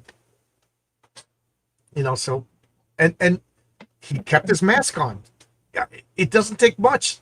Keep, like, what's his name? The Hugo Weaving played V for Vendetta. He didn't take his mask off. He committed to the bit. You are playing Spider-Man. You only take the mask off when, appropriate. This is the most unbelievable statement of the night right here. What's that? That he had sex just with anybody. Oh, Wife is what he calls his left hand. yeah. I don't know. Yes, I lowered my expectations for all movies these days, and I only saw it because people that I respected said they enjoyed the movie. So otherwise, I wouldn't have seen it if my wife didn't just surprise me. So she was like, she took the day off and said, "Hey," because I'm on vacation, so she took the day off. It's like, playing hooky. We're gonna go see Spider-Man, and we went to there's a place by me, a Robin place, and you go in there and it's all anime, and it's all anime characters that I don't know, except for Full Metal Alchemist. I know them, and I know the Dragon Ball Z characters from seeing them around, but I don't know their names. So we went there and had ramen, and I came home and passed out. So, all right, looks like we're done talking. Like I said, my nitpicks were really weird. Like, my main nitpick is there's no way Bruce Banner would be teaching kids. I know that's a weird one. My second nitpick is, all right, so MJ has no feelings for Spider-Man. But what red-blooded American girl wouldn't fall for Spider-Man, especially after he professed his love to her and then was swinging around? She would have been like, yeah, I could see this working. I could see this working. Yeah. So she was a little shocked. Oh my God, I can't believe this. But like, you want to go get sushi? You know what I mean? And then, I mean, I didn't like that Jean Grey was evil, but what can I do about that? They need to play up the fact that she did irredeemable evil acts. No, he didn't take off his mask. That's another thing I liked about this movie, is he kept his mask on most of the time. To the point in the last fight, he took his mask off, and it was jarring because Spider-Man with a human face, when you're wearing a Spider-Man costume and you have a human face, it's jarring. So 90% of the time as Spider-Man, he had his mask on, which I really, really liked. And you could see his eyes, so I wonder if the actor, if that was Tom Holland wearing the costume and he could actually see. My favorite was when he went up against Mysterio. Have you watched the Spider-Noir series? It's on my bucket.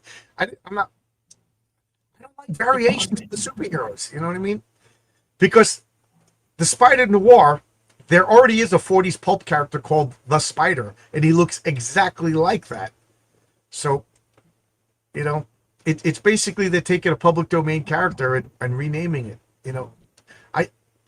To me, when there's millions of versions of the character, then it just dilutes it.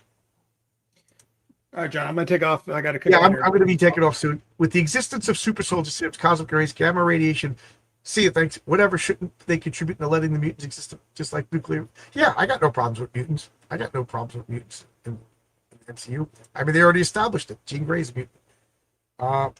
Wanda and Pedro are mutants. So there's already mutants in the MCU, right? They didn't change Wanda and Pedro's origins. Are there any other mutants in the Avengers? There's gods. Yeah, Punisher even made a joke about how he kept his mask on. Yep. He took his mask off a lot. In this movie, he kept his mask on most of the time. He took his mask off when he was appropriate to take his mask off, except for the last fight. The last fight, he took his mask off for no reason. That bothered me.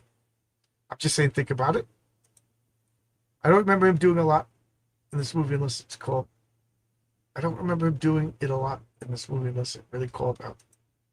Yeah, he kept his mask on most of the time, which I appreciated. But that's it. You know, when is your crisis coming out? Okay, we'll close with the crisis. So the crisis on Independent Earth. The deadline is January 1st. So we got September, October, November, December, January. So we got 5 months to do 3 to 5 pages. You know, even if you have a day job, 5 months to do 3 to 5 pages. That's a page a month. It's got to be into me, and then I don't know, 2 months, 3 months to edit it, correlate it, do everything. Run a campaign for another month or two, and then get it printed.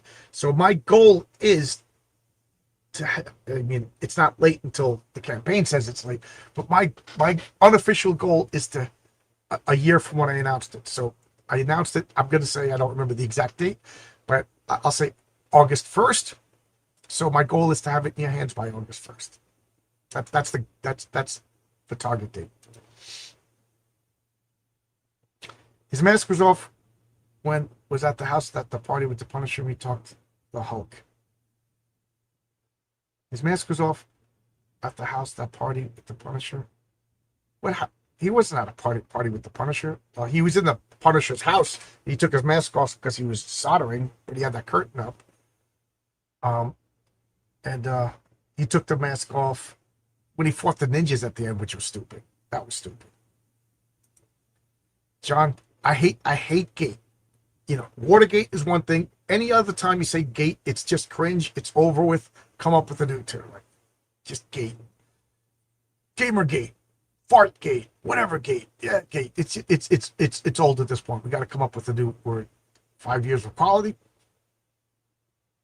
Right. He took his mask off so we could see his black spider monster eyes. Yeah. We could have seen it through. They could have broke a lens. You know what I mean? So his mask was off like 6 times. Yeah, not a lot. He had his mask on most of the time. The most egregious example was a Captain America. What did he wear his mask for like 15 minutes in the first movie? Oh God, you know. And they should get around it by saying that the mask is protection. It's some sort of helmet. It's leather or chainmail or something like that because it's not bulletproof. Gamergate, Pizzagate. Yeah, it's. Yeah. So you're gonna open the sex gate, Virgin Gate. All right, I got nothing else to say. Thank you guys. I got a trailer coming in the works for the Christmas special. So because it's kind of like long in the tooth to be playing the trailer for issue 2 when issue 2 is already delivered, and now I got an active campaign for the Christmas special, and I hope to be having an active campaign for Patriarch 1 soon. So I'm testing a guy out. He's going to do me a Christmas special trailer because I want to do a second chance campaign for the Christmas special, like after Halloween. And so I'm going to try him out. And if that works, then we'll immediately go to a Patreon trailer. A broken Spidey lens with a black eye beneath would be, yeah, that would have been a cool visual. They done messed up Ron as far as I'm concerned, taking the mask off the ninjas. I'd taken his mask off to fight the ninjas at the end, but that's why he took the mask off so we could see him mutating into black eyes. Yeah, they should have hit him. The lens should have broke, and then we should have seen the black eye under the lens. Absolutely, that would have worked better. 100%. All right. I guess now I'm gonna say goodbye, kids. Thank you for joining me on the spur of the moment.